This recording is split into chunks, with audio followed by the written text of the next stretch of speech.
성경 안에는 설교자로서 제가 설교하기가 퍽 들어온 두려운 말씀들이 여기저기 있습니다.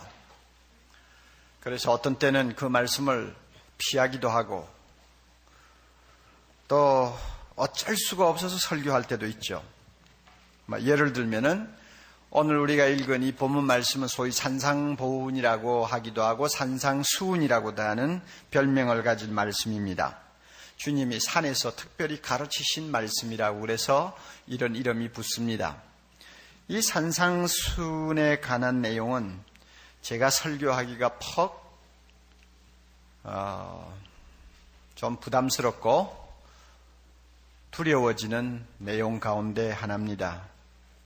왜 그런가 하면 이미 여러분이 내용을 좀 읽으셔서 알겠지만은 의를 위하여 핍박을 받는 자는 복이 있다. 내가 과연 의를 위해서 핍박을 받을 사람이 될까? 한 번도 안 받아봤으니까 자신이 없는 거죠.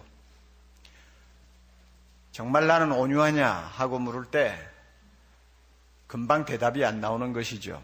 그리고 산상수훈 좀 더 넘어가 보면 겉옷을 달라는 자에게는 속옷까지 내어주라. 그런데 내가 과연 그럴 수 있는 사람인지 알 수가 없는 거예요.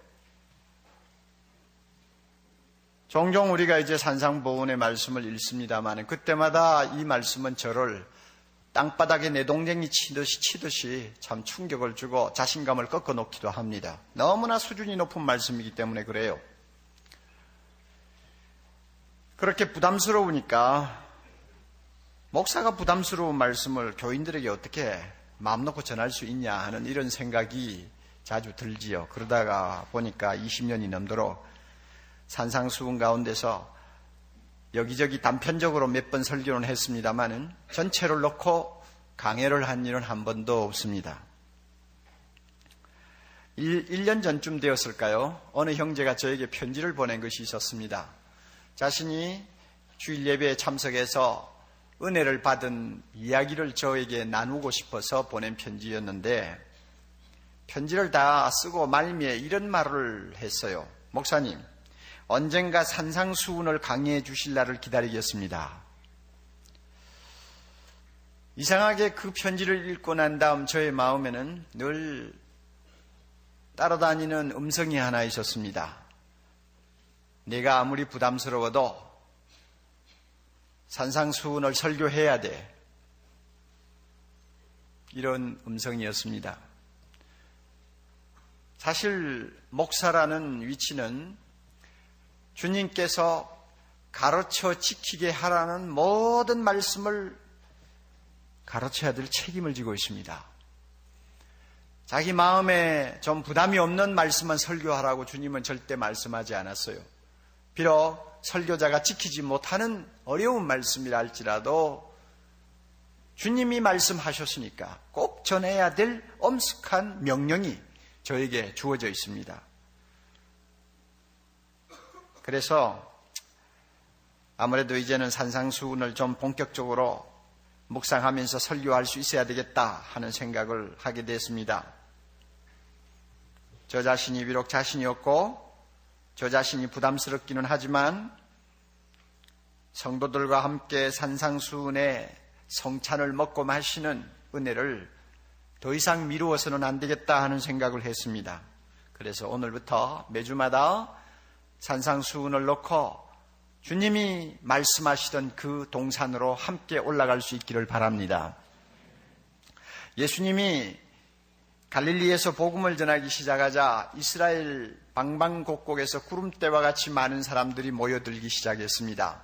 어떤 지역에서 사람들이 모였습니까? 바로 앞에 있는 4장 25절에 보면 갈릴리에서도 오고 데가볼리에서도 오고 예루살렘과 유다 지방에서도 오고 심지어 요단강을 건너서 이방 사람들이 많이 살고 있는 지역에서까지 사람들이 몰려왔습니다.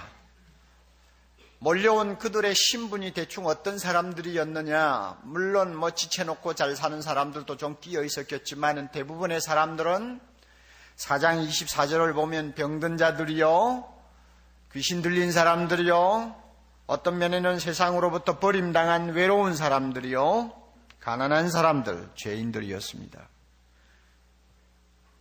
세상적으로 말하면 실패자들입니다.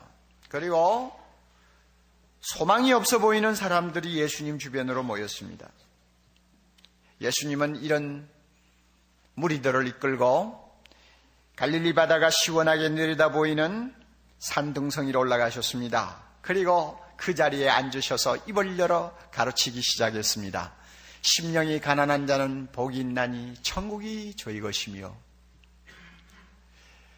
애통하는 자는 복이 있나니 저희가 위로를 받을 것이며, 온유한 자는 복이 있나니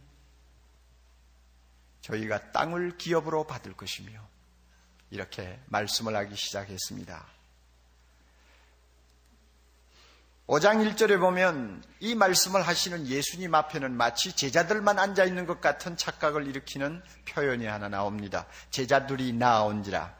그래서 그런지 어떤 성경학자들은 산상보훈은 제자들을 향해서 주님이 주신 말씀이다, 무리들하고는 관계가 없다, 이런 해석을 합니다만, 제가 볼 때는 그것은 좀 편협된 해석이라고 생각을 합니다. 왜냐하면 그 자리에 무리들이 있었으니까요.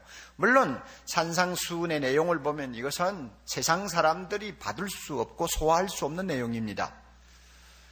예수님을 믿고 예수님을 따르기를 작정한 제자들에게나 통하는 너무나 차원 높은 진리와 신비스러운 진리이기 때문에 일반 무리들이 들어서도 무슨 소리인지 알기 어려운 내용일 것이다 하는 것은 우리가 인정할 수 있습니다. 또 액면 그대로 이해를 했다고 할지라도 그 말씀의 깊이를 절대 들여다볼 수 없었을 것이라고 생각합니다. 그렇다고 해서 예수님이 무리들은 따돌려놓고 제자들만 상대하여 하신 말씀이라고 하는 것은 이치에 맞지 않습니다. 이 무리들도 언젠가는 예수 믿게 될 것이고, 예수 믿으면 그리스도의 제자가 다 될 사람들입니다.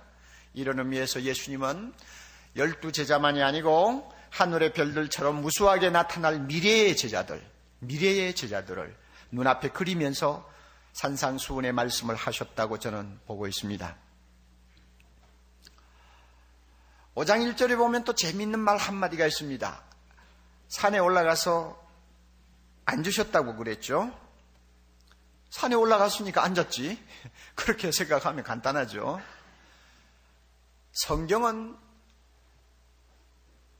말 한마디 한마디를 굉장히 신중하게 선택해서 기록을 하고 있습니다. 그러므로 어떤 말씀은 너무 평범한 것 같이 보이지만 굉장한 무게를 가지고 있기도 하고 의미를 갖고 있기도 합니다. 예수님이 산에 올라가서 앉으셨다. 그래, 앉으셨다는 게 어땠다는 거야? 우리가 그렇게 말할 수 있지만은 이것은 가르치는 선생으로서의 예수님의 권위를 나타내는 아주 중요한 말씀입니다. 왜 그런가 하면 유대나라 랍비들은 가르칠 때 앉아서 했습니다. 가르치는 선생의 권위를 앉는 그 행동으로 보여주는 것이죠. 지금도 유수한 대학에 가면은 명강의를 하는 학자로서 소문난 교수들은 앉아서 강의합니다. 권위를 이야기하는 것이죠. 로마 캐톨릭에 가서 보면 교황이 무슨 교서를 내리고 뭘 읽고 할 때는 꼭 의자에 앉아서 합니다. 교황의 권위를 드러내는 것이죠. 그러므로 예수님이 산에 가서 앉으셨다 하는 것은 하나님의 아들로서의 권위를 가지고 가르치시기 시작했다 하는 이야기를 이 말씀 속에 담고 있습니다.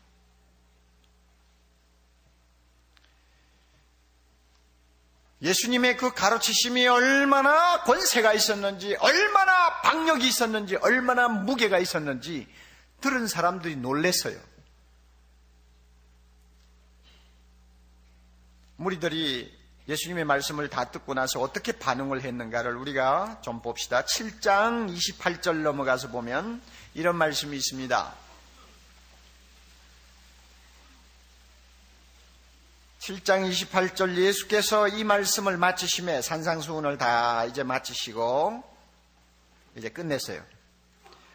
무리들이 그 가르치심에 놀랬다 그랬습니다. 왜 그런가 하면 그 가르치시는 것이 뭐와 같았다고요? 권세 있는 자와 같다. 참 이거 도무지 감히 얼굴을 들고 볼 수가 없을 만큼 권위를 가지고 가르치시는 분이라는 것입니다. 그리고 저희 서기관들과 같지 아니했다. 서기관들은 직업적으로 가르쳤잖아요. 직업적으로 가르치면 아무래도 감동이 적고 또 직업적으로 가르치는 사람의 말은 권위가 좀 약합니다. 그러나 예수님은 그렇게 직업적으로 형식적으로 가르치는 분이 아니었어요. 말 한마디 한마디가 사람들의 심금을 울렸습니다.